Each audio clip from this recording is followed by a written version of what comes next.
Hindi naman He did, nadadaan ma'am. sa salita yung obstruction eh. He did, ma'am. So I do believe that under that circumstances, I have to arrest him and I do believe that I used the reasonable force to ensure compliance for him to step aside for us to load the former president to the plane.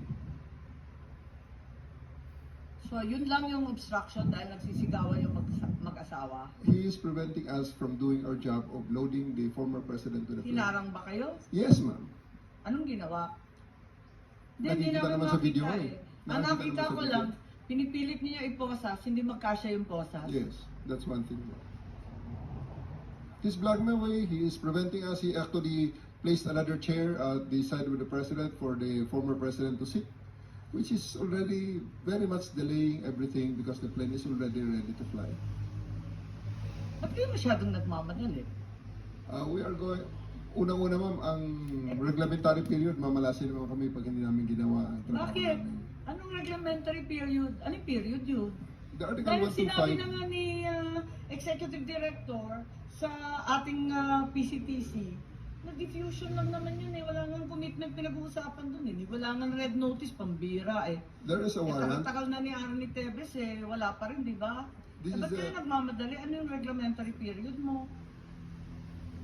May I refer you to the SOJ, ma'am, if the SOJ wants to answer that.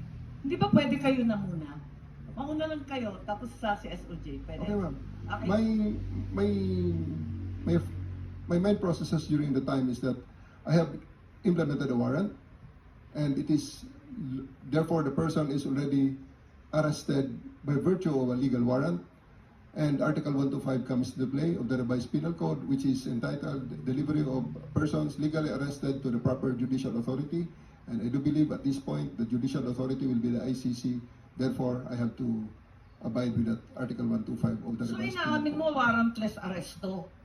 Kasi yung Article 125 ng RPC does not apply kung may warrant. So inaamin mo walang warrant. At the many stages, ma'am, all the many other, Hindi, among make other up your laws. mind, General Torre.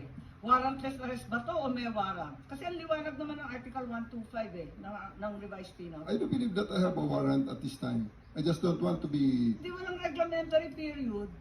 Mamili ka. Kapag warrantless arrest, edi may period. Kapag may warrant, walang period. Just the same, ma'am, I have to deliver Hindi him to the pareho judicial yun, proper kapatid. authority.